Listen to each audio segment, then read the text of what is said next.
आदर्श गृहस्थी कैसी होती है? कभी आपने ऐसे सोचा है? जब कोई व्यक्ति सोचता है कि हम एक अच्छी गृहस्थी जिएंगे तो दो पांच चीज इमेजिन करता है। घर बड़ा होना चाहिए, उनमें रंग अच्छे होने चाहिए, टीवी बड़ा, बिल्कुल एलसीडी 80 इंच का तो लगभग होना ही चाहिए, बड़े बड़े टीवी। मैंने कई लोगों के मुख से सुना है, जब वे घर बनाते हैं ना, अपना हाउस बनाते हैं, तो रेफरेंस देते हैं कि JW मैरियट में जो इंटीरियर है ऐसा इंटीरियर हमारे घर पर होना चाहिए, या उस होटल में जो डिजाइन है वो हमारे घर में होने चाहिए। भक्तों, कलयुग का दुर्भाग्य ये है कि कलयुग के लोग अपने घर को होटल बनाना चाहते हैं। वास्तव में घर होटल नहीं, अपना गृह, अपना घर मंदिर होना चाहिए। अब दुर्भाग्य देखिए, एक जमाना हुआ करता था कि लोग घर में खाते थे और बाहर जाते थे। थोड़ी सी छिपी हुई भाषा है, समझने का प्रयास कीजिएगा। लोग घर पे खाते थे, हमारे पुराने बुजुर्ग वडील जो थे घर पर खाते थे, बाहर जाते थे। लेकिन कलयुग ऐसा आया कि रेस्टोरेंट में बाहर खाते हैं और घर पर जाते हैं। ये कलयुग की करुणा है, ये कलयुग का दुर्भाग्य है। तो तब जाकर हमारे मन में जिज्ञासा होती है, मन में प्रश्न होता है, तो फिर हमें कैसा जीवन जीना चाहिए? एक गृहस्थ जीवन कैसा होना चाहिए? तब चाणक्य पंडित ने बहुत सुंदर, ये वास्तव में चाणक्य का मत नहीं, ये वेदों का मत है, लेकिन वेद का यह मत चाणक्य पंडित ने भी प्रस्तुत किया है कि जिस किसी गृहस्थी में इतनी वस्तु होती है तो समझो उनकी गृहस्थी धन्य है। हम कहते हैं ना, धन्य है वह गृहस्थी। किसकी गृहस्थी धन्य है? अब देखिए, मैं एक श्लोक जो वेद में भी है और चाणक्य नीति में भी है, सब जगह पर यह श्लोक है। इस श्लोक में जो चीज बताई गई, ये सारी चीज यदि किसी की गृहस्थी में हो तो उनकी गृहस्थी सफल है या धन्य है। और इसमें एक दो चीज भी घटती हो तो सर्टिफिकेट नहीं मिलेगा, तो वह गृहस्थी अधूरी है, उसमें अभी कुछ ऑपरेशन करना बाकी है। तो आइए हम सीधे वेद में उतरते हैं, क्योंकि प्रमाण के साथ चलेंगे, ऋषि मुनियों के वचनों के साथ हम चलेंगे। सन्मित्रं सदनं स्वयोषितिरति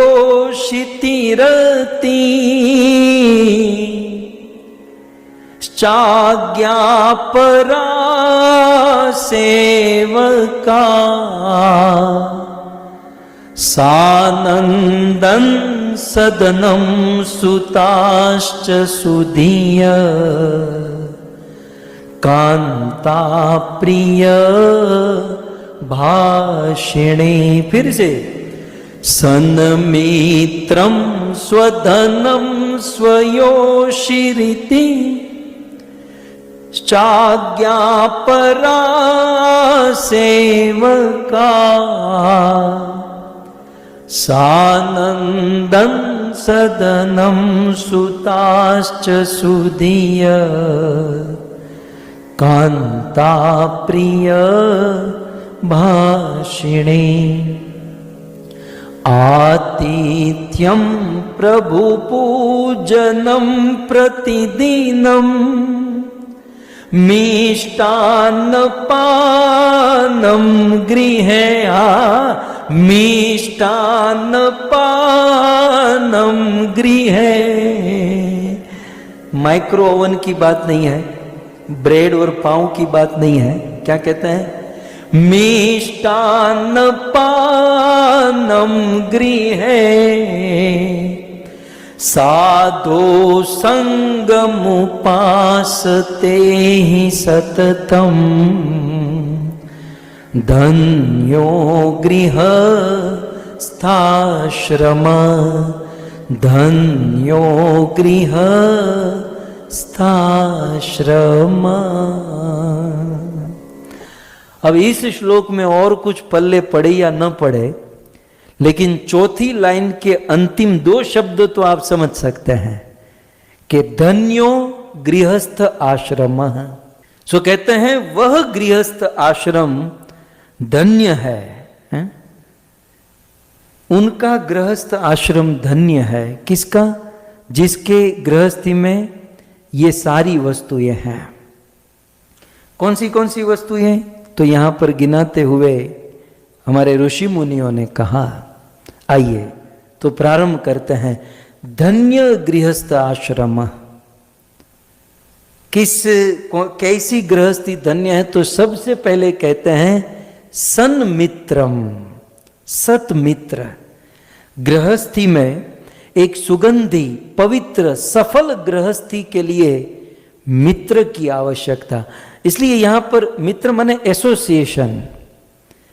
वही गृहस्थी सफल हो सकती है जिस गृहस्थी का एसोसिएशन अच्छा हो। सन्मित्रम। वास्तव में बहू बुरी नहीं होती। ये टीवी सीरियल भी आप देखते हो ना, बहू बुरी नहीं होती या सास भी बुरी नहीं होती। ये माथापीट करने वाले पड़ोसी होते हैं। अरे तुम शादी करके इतने सालों से आई हो और ये जॉइंट परिवार में रहती हो, तुम्हें कितनी मेहनत करनी पड़ती है, कितना काम करना पड़ता है, तुम कितनी दुखी हो। अब अलग हो जाओ अपनी सास से, अपने देवर से अलग हो जाओ। अच्छी सुंदर बगीचे जैसे कुटुंब को बिल्कुल तोड़ देने वाला यदि कोई होता है तो कुमित्र, गलत मित्र, गलत एसोसिएशन। नहीं बाप, मैं तो ये श्लोक के ऊपर 7 दिन कथा कर सकता हूं, क्योंकि मुझे तो अब पूरा लाइन शुरू हो रही है कि शास्त्र में कहां कहां गलत मित्र कर लेने से गृहस्थियों में तरार पड़ती है। हम रामायण से ही शुरू करें। यदि कैकेयी ने मंथरा को अपनी मित्र नहीं बनाई होती तो क्या राम को कभी वनवास मिला होता? राम के वनवास से क्या क्या हुआ? सबसे पहले महाराज दशरथ की मृत्यु हो गई। राजाधिराज महाराज दशरथ राम के विरह में अपने प्राण त्याग दिए। इतना ही नहीं, भगवान रामचंद्र के विरह में 14 वर्ष तक अवधवासियों को दुखी रहना पड़ा। किसी की आंखों से आंसू नहीं सूखे, किसी के घर पर दिए नहीं जले, और राम, लक्ष्मण और सीता को दर दर भटकना पड़ा। ये पूरी रामायण रच गई किसके लिए? असत मित्र।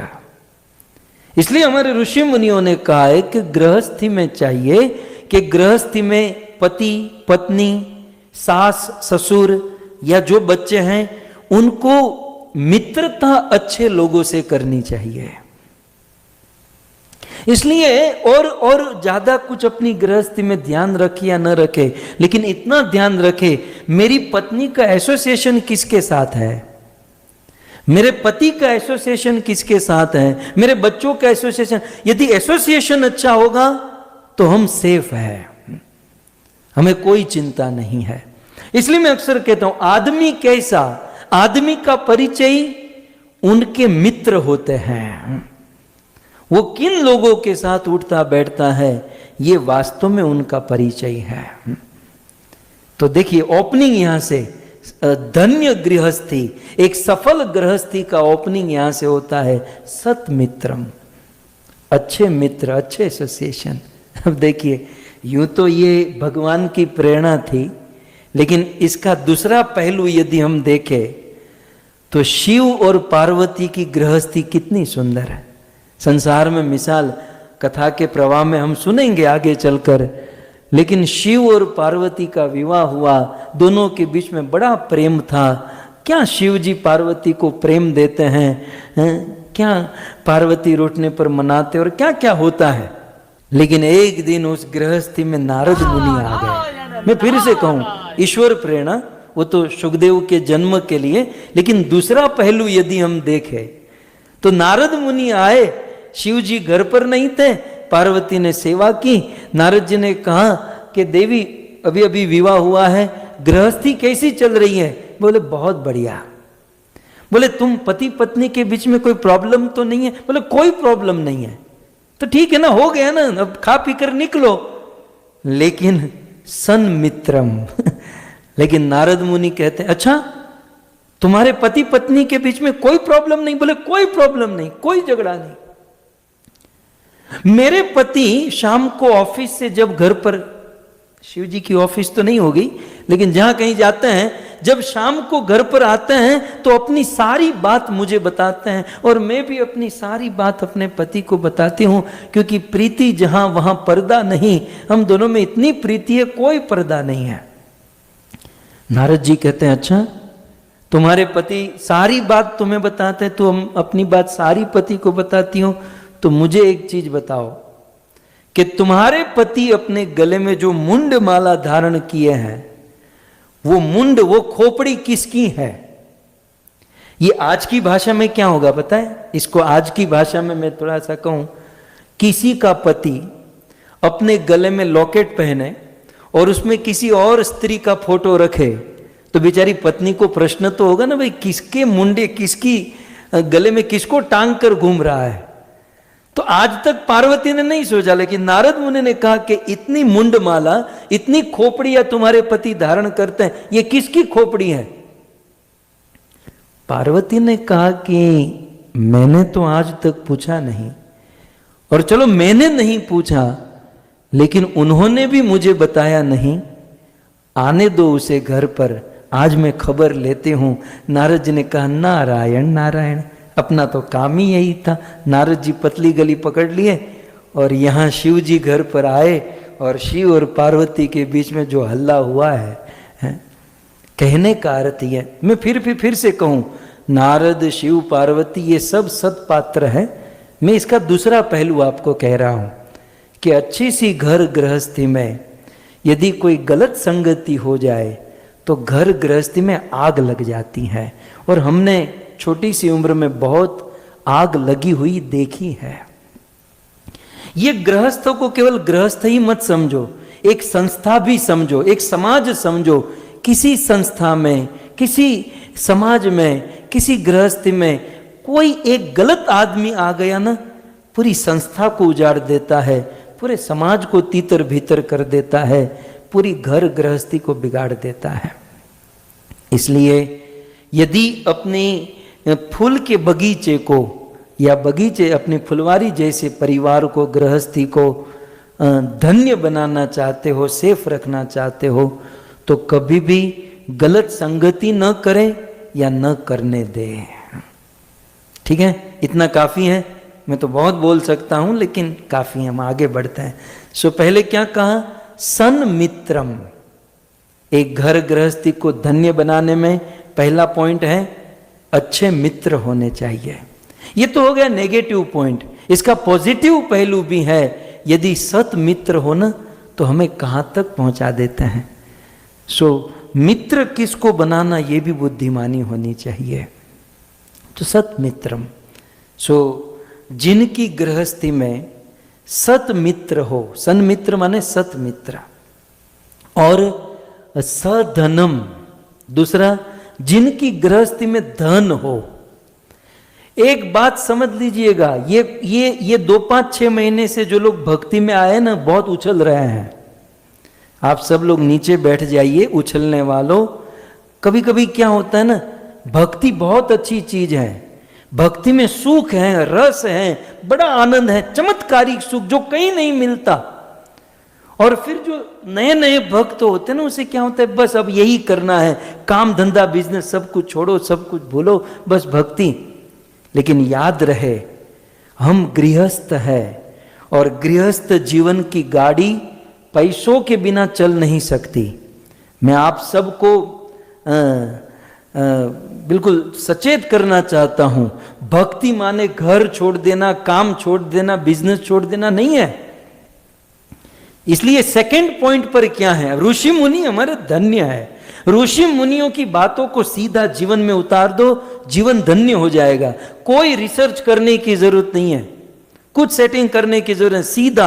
अब क्रम से भी यदि आप देखो तो सबसे पहला है सत मित्र, अच्छा मित्र होना चाहिए, और किसी गृहस्थी को सफल बनाने के लिए धन होना चाहिए। हम और आप प्योर डिवोटी नहीं है, हम और आप अभी प्रैक्टिस कर रहे हैं। हमारी भक्ति की बुनियाद, सेवा की बुनियाद धन के ऊपर डिपेंड है। धन नहीं होगा तो संस्था और समाज में भी कोई पूछेगा नहीं, और जहां कोई पूछेगा नहीं वहां कोई उत्साह भी, भजन भक्ति सेवा नहीं कर पाएंगे। यद्यपि भक्ति से और धन से कोई लेना देना नहीं, लेकिन हम बीच में हैं, न तो प्योर डिवोटी हैं और न तो प्योर पापी है, हमारा बीच का स्थान है। इसलिए जब तक हम लोग पवित्र नहीं हो जाते, प्योर नहीं हो जाते हैं, धन की आवश्यकता है। कई बार कुछ साधु सन्यासी कहते हैं धन को छोड़ दो। तू छोड़ देना यार, हमको क्यों छुड़ा रहा है? हम पत्नी बच्चे लेकर बैठे हैं तो घर तो चलाना होगा। बस धन छोड़ दो, पैसे को छोड़ दो, माया को त्याग दो। क्या रखा है माया में, क्या रखा है धन में? अब डोनेशन की रिसिप्ट बुक लेकर तो ही घूमता है। यदि गृहस्थ धन न कमाए तो कैसे मठ मंदिर चलेंगे, कैसे ये संसार का कार्य होगा? सो धन का बहुत बड़ा रोल है एक गृहस्थ जीवन, इवन डिवोटी गृहस्थ जीवन बिताने के लिए, भक्तमयी गृहस्थी बिताने के लिए धन की बड़ी आवश्यकता है। मुझे मेरे मन में स्मरण आ रहा है, मैं तो भागवत को लेकर भ्रमण कर रहा हूं।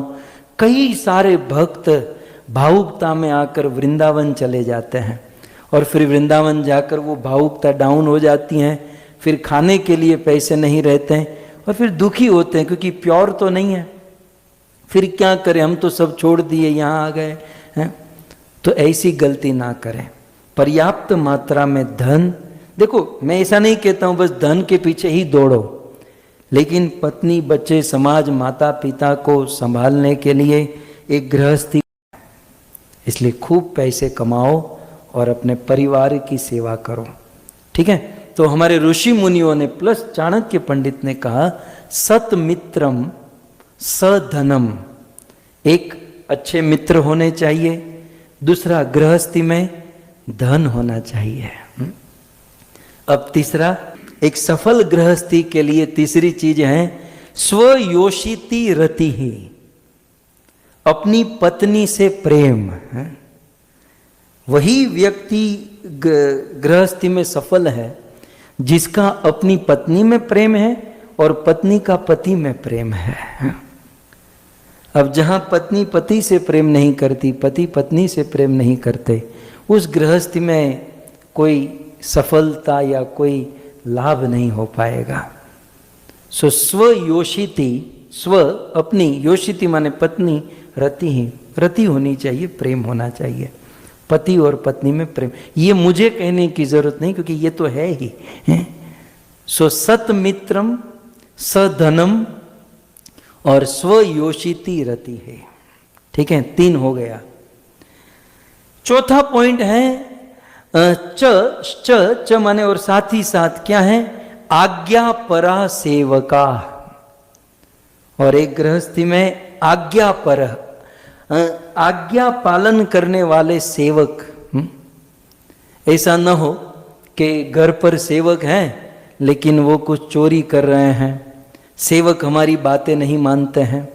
सो कोई ऑफिस में काम करता है, उसके अंडर में जो सेवक हैं, घर पर जो सेवक हैं, तो सेवक आज्ञा पर हो, है ना, आज्ञा का पालन करते हो। तो कितने हुए? 4। मुझे जरा इशारा कीजिएगा, मेरे पास पॉइंट नहीं होते, श्लोक होते हैं। तो सन्मित्रम सधनम स्वयोषिति रति और आज्ञा परः सेवका, 4 हुए, और आज्ञाकारी सेवक। आगे क्या कहते हैं, सानंद सदनम, सफल गृहस्थी बनाने के लिए और क्या चाहिए? 5वीं चीज, स आनंदम सदनम। सदन माने घर, कैसा घर होना चाहिए? स आनंदम, आनंद देने वाला घर है। सो घर गृहस्थी को चाहिए कि अपने घर वालों के लिए, अपने गृहस्थी के लिए अच्छा घर हो।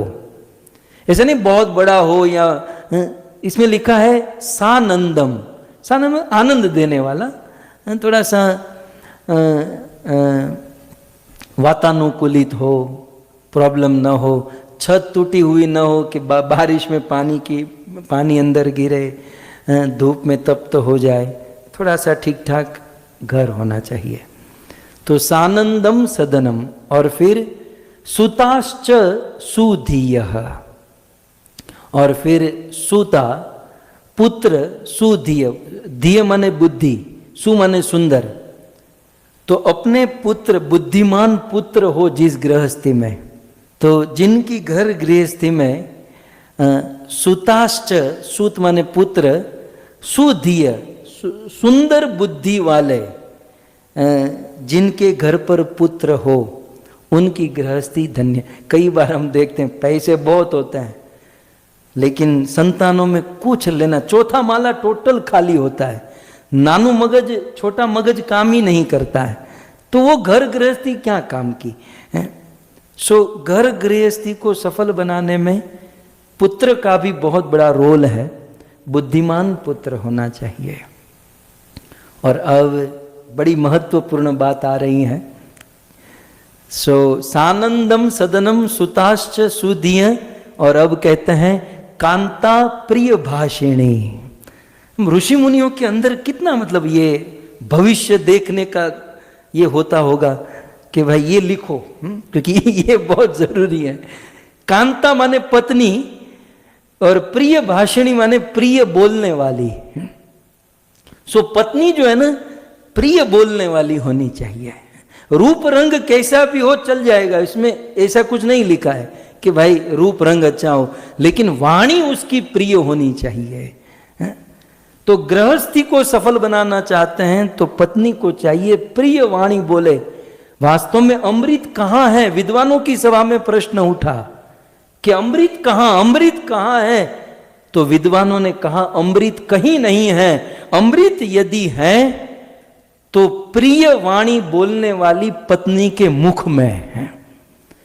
पत्नी की प्रिय वाणी ही अमृत है, मरे हुए आदमी को जीवित कर देती है, बीमार को ठीक कर देती है। कितना भी बड़ा कोरोना या कैंसर होना, लेकिन पत्नी प्रिय वाणी बोले कोरोना भाग जाएगा। और पत्नी की वाणी यदि कर्कशा हो तो कोरोना आ जाएगा। इससे अच्छा तो मैं मर जाऊं, मैं चला जाऊं। तो वाणी बड़ा काम करती है भक्तों। तो बहुत सुंदर कहते कांता, पत्नी की प्रिय वाणी। हमारे गुरु महाराज इवन सन्यासी है बचपन से, लेकिन वे कितना सुंदर सिखाते। मुझे याद आता है कि एक पति सुबह से घर से निकलता है, दिन भर अनेकों लोगों से उनका मिलना होता है, और कुछ अच्छा कुछ बुरा, सारे दिन तो अच्छे नहीं होते।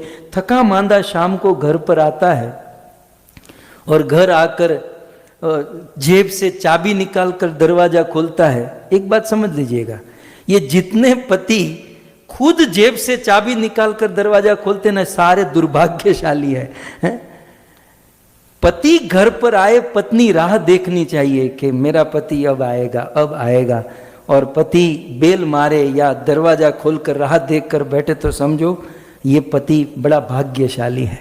ये तो बेचारा अब चाबी निकालता है, दरवाजा खोलता है, देखता है पत्नी सो गई खा पी कर, क्योंकि खाना ही इतना होता है तो नींद आ जाती है बेचारा, तो वो सो गई है।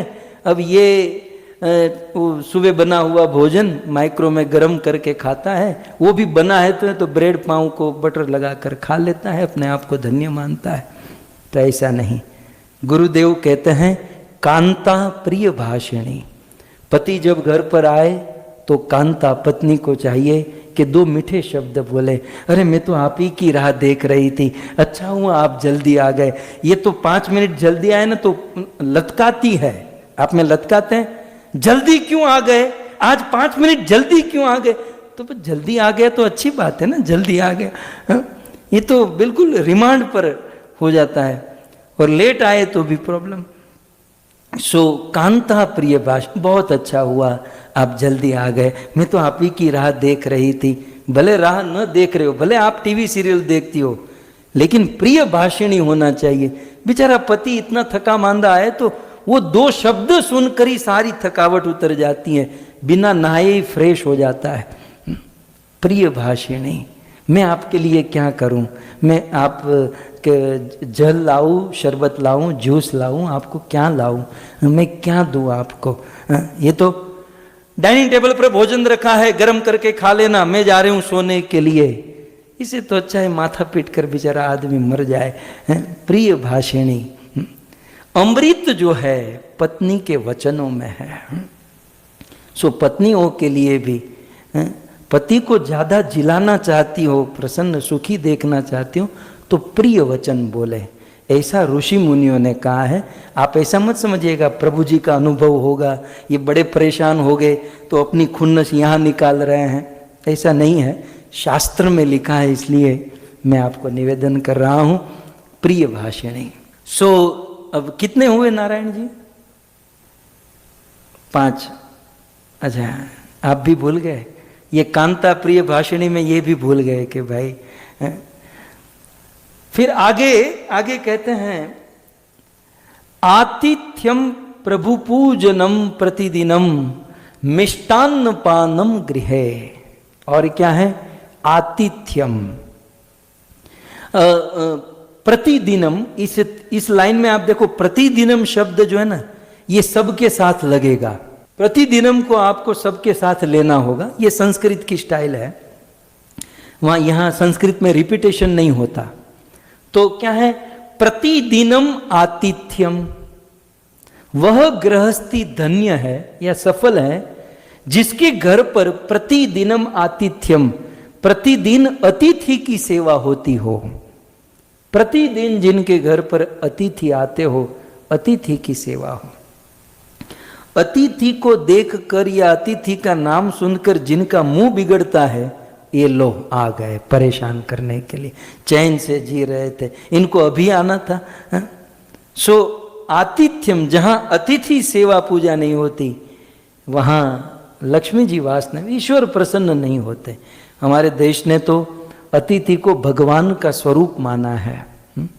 सो आतिथ्यम, जिस गृहस्थी में अतिथि की सेवा हो। और आगे क्या कहते हैं? प्रभु पूजनम। देखिए, प्रभु पूजन तो कितने नंबर पर है, उसके पहले कितनी सारी चीज करनी है हमें। हमारा क्या ना, कभी कभी प्रभु पूजन बहुत अच्छा होता है, लेकिन बाकी सबका कोई ठिकाना नहीं।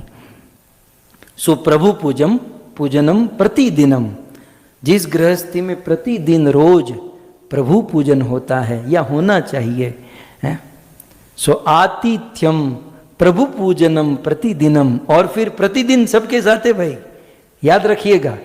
और फिर आगे क्या कहते हैं? मिष्टान्न पानम गृहे प्रतिदिनम। प्रतिदिन जिसके घर पर मिष्टान बनते हैं। इसकी टीका यदि आचार्यों ने नहीं कि मैं करूं, ब्रेड पाव के अलावा जो कुछ भी बनता है वो सब मिष्टान है। अपने घर पर मिष्टान्नम माने गरम गरम भोजन, प्रेम से प्यार से भगवान के लिए बनाए जाने वाले जो भोजन है उसे मिष्टान्न पानम। हमारे बंगाल में तो मिष्टी माने मिठाई होती है, दही की मिष्टी एक स्वीट है। सो आप समझ सकते हैं कि मिष्टान्नम माने अच्छा भोजन, अच्छा खासा भोजन जिस गृहस्थी में प्रतिदिन बने। ऐसा नहीं कि एक बार बनाकर रख दिया तो बस 2-3 दिन चलेगा, नहीं, प्रतिदिनम मिष्टान्नम पानम गृहे। और फिर क्या है? साधो संगम उपासते। आगे कहते हैं, जिस गृहस्थी में साधो संगम, साधु की संगति होती है, जिस गृहस्थी में साधुओं का आना जाना होता है। देखिए, बाकी सब में कुछ नहीं कहा, तीसरी लाइन में प्रतिदिन कहा, लेकिन जहां साधु की बात आई ना भक्तों, तो वहां क्या कहते हैं? सततम। साधो संगम उपासते ही सततम। निश्चित रूप से जिस गृहस्थी में सतत, निरंतर, कंटिन्यू साधु की उपासना होती, साधु उपासते माने साधु सेवा। तो साधो संगम, साधु की संगति, और उपासते साधु की सेवा, सततम, जहां सतत होती है। धन्यो गृहाश्रम, वह गृहाश्रम, वह गृहस्थी धन्य है, धन्य है।